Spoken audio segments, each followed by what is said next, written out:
Oh look, it's a branded bottle. Oh shit. Oh yeah. How convenient. We should have bottles like that as well. I want to have. We got stickers, so. Yeah. So what are you guys up to? We were talking about how Enertion isn't just a skateboard company. At the moment, we're half and half. Like most of a lot of what we're working on is just technology that we know that people need to make really good skateboards. So we're trying to work out how we actually get that to other businesses and how we can open up our doors to help other people so that everyone can have Focbox or similar Focbox versions in their boards, because that's the biggest gap between, if you look at maybe say Boosted Boards and Mellow, they developed their technology, like they developed their circuit boards. Their engineers, built that from the ground up. But if you look at, a lot of the other companies that are on the market, Evolve, started with basically motor controllers that just came from China, just the standard ones, from, massive Chinese companies that make motor controllers. But now all of the cheaper brands, all of the various hub motor, boosted clones, they all have these motor controllers, and they're just not that good. Like, they're just not tuned really perfectly for electric skateboarding. And you cannot tune them as well. And you can't. The firmware basically is locked. So the person with the skateboard or the business making the skateboard has no way to make it perform any differently. It's just as it is, and they've got no choice. But where the Focbox is different is it is open source. Like, you can, if you're smart enough, you could get the firmware and modify it to do different things. Like, whatever you can invent, basically. That runs on a motor that can be Yeah. connected to it. Yeah, you might want a motor that does some really interesting behavior at a certain speed. Like, if you look at Mellow, they have, you were riding it last night, where you're on endless mode and it just rolls along, right? Is that something you can set up to Unity? You can. You could do that. Can you make a video about that? That is fucking awesome. I don't know how to make the firmware, but it is. But it's not in the Unity right now. The closest thing we have to that is basically like cruise control. So it's in the new remote, which would be open source as well, all the firmware for it. There'll be a button that you press. So you'll get up to a certain speed and you'll just press a button and then it will stay at that speed. So that's similar, I guess, to what theirs is. But I think theirs you've got to push with your foot, right, to get... Yeah. You push it and then it kind of locks on the speed that you're pushing it to. Yeah. And it slowly, minimum current goes through the engine, minimum. Yeah. And then it slowly builds down until you're completely twisted. Right, and then you kick it up again. When you kick again, yeah. It's like, how do I say it? Like the lights where you have to press to get some light out of it. Yeah. The World War II stuff. Yeah. It's like that. You kick it and it goes for a while and then it stops. Yeah. So it's things like that. At the moment, no other brand How awesome would it be to have that? can have it. Yeah. In like everything that's built with the Focbox suddenly gets an entrance right. They can. Yeah. And if these other businesses have talented engineers who want to do their own thing, they can do that as well. Like, it gives them the freedom to do whatever they want. And that's why all these other brands are already buying the Focbox from us, because there's no other option.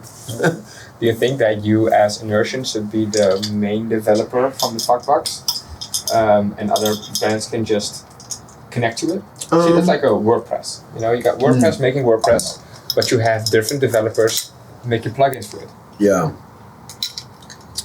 Yeah, to be honest, we're so early into this part, and Enertion, up until sort of recently, I've started to just changed the way I think a little bit. But up until now, we've just thought about what do we have to do to make Enertion better.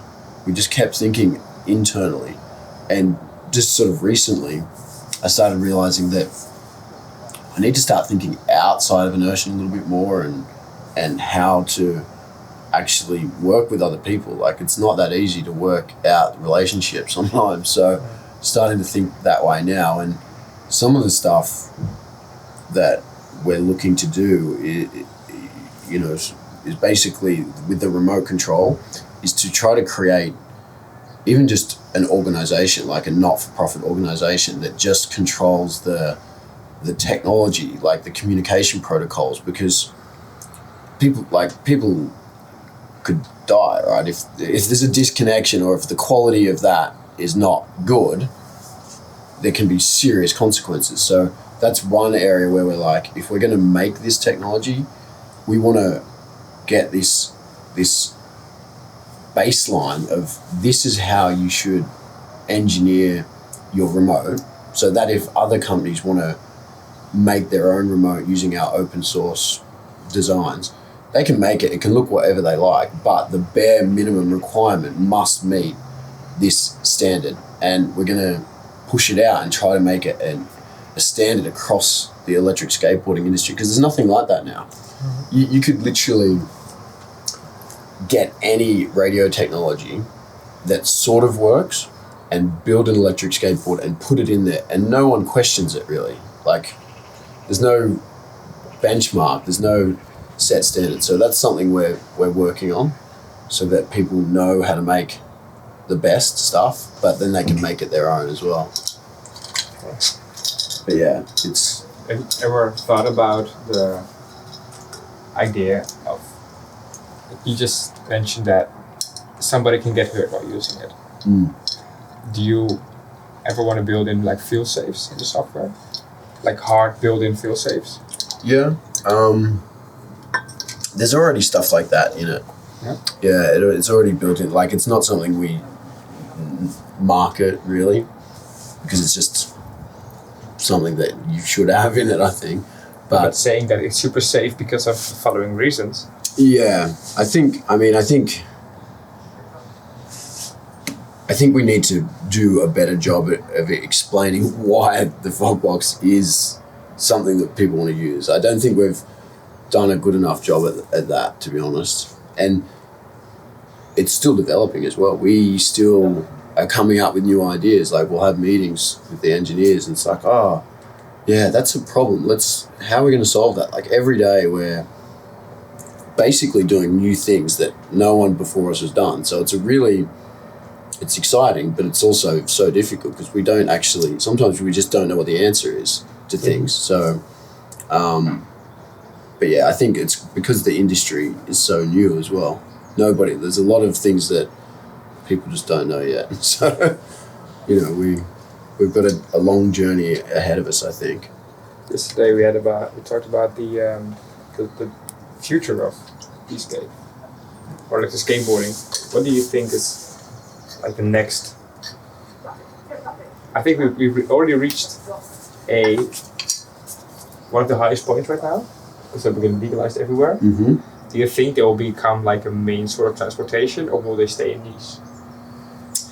Yeah, this is something, I mean, from a business perspective, I actually do have some doubts about electric skateboarding. I think there is a risk that, like, as soon as laws change or bad press or something negative like that, or maybe if the quality of products, sort of like the problem that happened with the balancing, what was that? The balancing scooters that were really popular 2 years ago. Oh, the hoverboards. Hoverboards. You know how they basically were catching on fire, and so the reason that happened, it was a race to the bottom, right? So all these similar manufacturers are like, let's make it cheaper, because it was a booming product, global boom. And then they were finding, like, some of these people were removing protection circuits out of the batteries, and then some of the battery cells, when you open them up, had sand in the pack. So they went so low that the thing started catching fire because there was no safety. and then people's houses were catching fire, and then in the US it completely got banned. And customs were seizing shipping containers full of this merchandise. So that could happen with electric skateboarding. Like if there's a race to the bottom and there's no standards and there's no one trying to make sure things are of good quality, the quality could be so bad that people's products burn or their houses burn, and then it could be banned. So from a business owner who makes electric skateboards, that I could get dragged down in that. So that's why one part of our business is not just about electric skateboards. We're half-half. We're like, got an electric skateboards there, but the other half is like hedging our bets. I think there will be like all the brands, they make like one flagship model, and then they make smaller niche skateboards as well. I guess that's something you want to invest in, or like Raptor is the 2.1. Like we're gonna keep the 2.1, not changing. Don't change a winning team, and keep on going and focus on the parts. The Raptor platform, that length, the wheelbase, the deck shape, the handles, the kicktail, that I love that platform. Like it's for me, that's what the skateboard I like to ride. Like yesterday when we were riding through Paris, you know, when you come to those steps, like it's so easy for me to jump off, grab the handle, pick up the board, throw it back down. Like, so that design, the aesthetic of that, I think is not going to change. It's just we're going to keep improving and iterating and better motors, better batteries, bigger batteries. And batteries, the cool thing about batteries is in like a 3-4 year time, the capacity will be double. So we'll have these small boards like we have now, like relatively small, and double the range and more performance. So we're definitely going to stick with that. But I reckon I like the boosted mini. Yeah, I like that. I really like that. So we tried it. We have fun over there. Yeah, no, I want to have a ride, but I just like the size of that because it's something you can put in a backpack. That's what I think it was you was calling about the mini boards, the kicktail boards. Like I drive through Amsterdam all day long. Yeah. And I need to have like a small grab go board. Like I don't want to carry around more than 6-7 kilograms. Yeah. My commutes are short. Like my top commute is like 10 kilometers. Yeah. And if I can charge it, I'm good. Yeah. My gut feeling is that size board has the most potential for mass market growth. I think the Raptor as it is now is actually not, it's very niche. Like it's probably not the right product to get everyone in the market. Like it's very unique. So I think for Enertion, something that is a little bit more just general, not so niche, and solves a few problems like weight. I think that's what we're going to focus on next. I think, I don't think we'll be doing any big, powerful all-terrain boards, even though I don't get why people go into the all-terrain scene all the time. Everyone's got them though. Yeah, but why? Why? Like, it's a city commuter. Yeah. And having to carry around a board that the only way of transporting is like holding it up and dragging it with you with the engines touching the ground, or if you have the engines up, like hurting your back. Yeah. If I look at the Fatdaddy customers, like they do not want to have it. Some of them want, like if you look into our other stores outside of Amsterdam, they want ATs because they have like shitty roads all the time. Yeah. I mean, that's the obvious reason. Like, remember Paris yesterday, those cobblestones. Yeah. I think that's what it is. And the thing is, some of the people buying electric skateboards, if they're old school skateboard riders, but their knees and shit get fucked up. Like if you've got injuries and stuff. Are you talking about Alexis? But there's some older guys riding as well. They're carrying injuries that they don't want discomfort. They want it to be the most comfortable thing. I think that's a big part of it. That's Yeah, I get that with the AT setup but in the city center. But we did a survey for customers that bought an AT board. Like, how many times have you, percentage-wise, how much percentage of your ride is off-road? Yeah. And like we didn't get a lot of replies, sadly. But the ones that we had were like, "Oh, no, I don't actually use it off-road." Some guy actually replied that he did buybacks. Yeah. Yeah, it's interesting. I think the other thing that we're seeing as well at the moment is because the industry's so new, there's a lot of novelty factor going on. So anything that's new, anything that's visually, aesthetically different than what has been on the market before has this novelty factor, and that builds hype. People have money, people want new things, they see this awesome beast. Like when the Baja board first came out, I was in love with that. Like I just was like, this is the most amazing thing. I want that. I just, something inside me just kept telling me, you have to have that. So a really nice looking aesthetic product design can make people just buy stuff without even knowing whether it's good or not for their use. I think in a few years though, people would have started to realize, actually, these are the things, these are the features that I really value more. And I don't think we know that yet. I don't think anyone truly knows the optimal product yet. So it's going to be exciting to see that, I think. I could see a small kicktail market pop out. Yeah, I think so. As long as the Chinese don't fuck it up though. Yeah, if I've got anything to do with it though, and I think I can be pretty persuasive at times. I think you'll start to see some of these Chinese brands striving for higher quality, striving for better features for their customers, better technology. So where Enertion is I think we can see this as an opportunity for our business to try to help them, some of these brands, build better skateboards. Like when you start a business and they say, you got to write a business plan, right? You've got to write a vision statement, a mission statement. You got to do all these things, right? One of the things that I wrote was my mission statement was like, I just want to build the best possible electric skateboards. And I remember when I was writing that, I'm like, Jason, that's so stupid because it's such a generic thing to say, right? Of course you want to build the best electric skateboards. But what I'm realizing it actually means now is we have to create good technology and make it available to all these other boutique brands, niche brands, big brands, if they want to come and play with Enertion. And yeah, we just want everyone to have the best stuff. So I think my mission statement is actually wasn't that weird to begin with. It was not a bad one, yeah.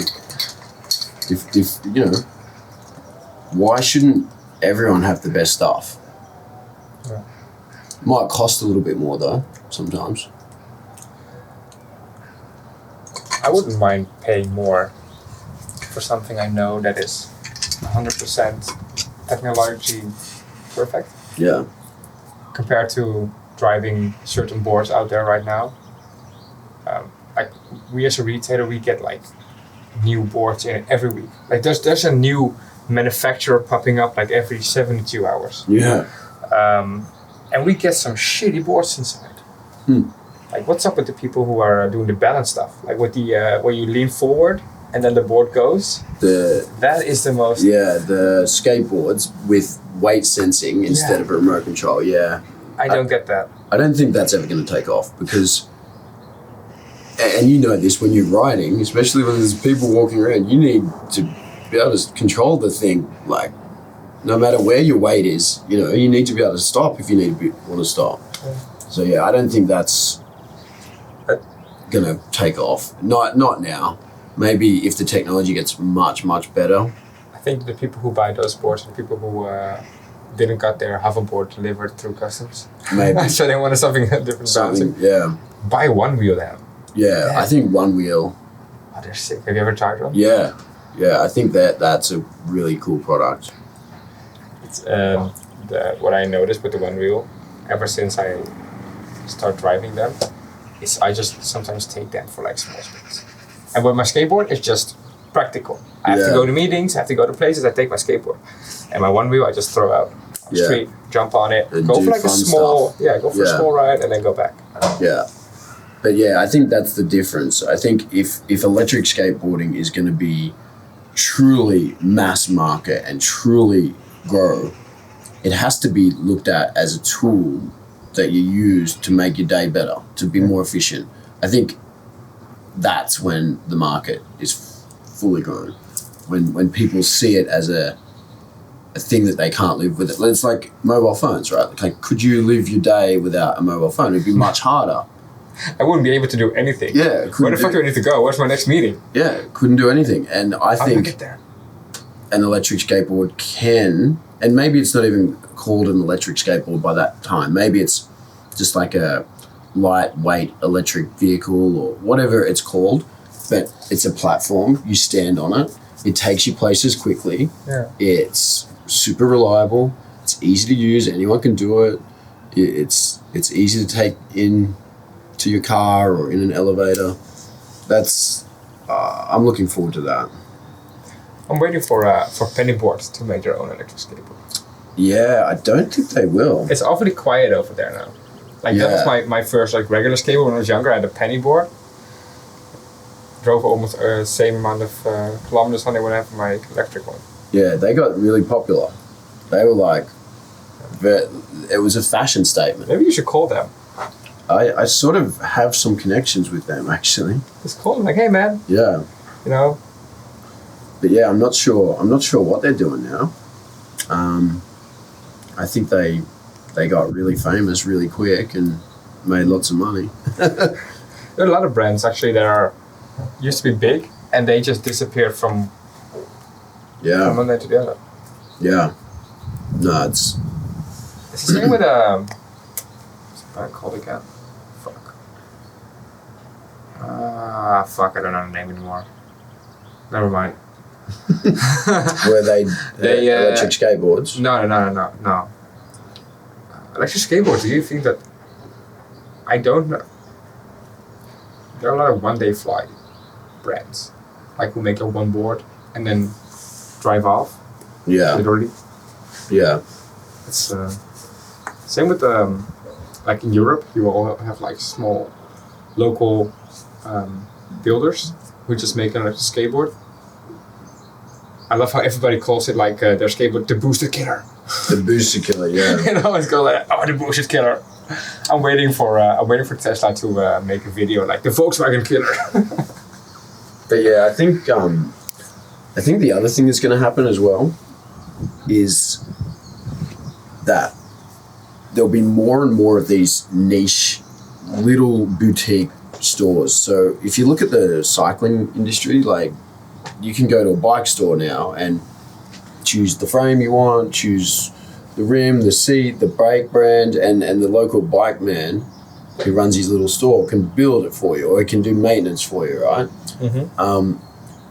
I actually think that if you look at skateboarding, like go back in time before electric skateboards, it was the same thing. You would, as a kid, I would go into the local skate shop. I'd choose the deck I want, the trucks I want, the bearings I want, the wheels I want, the grip tape I want. And depending on the store, there'd be a guy there who could build it for you while you wait. And you'd walk out with this cool deck and you'd go back to that shop.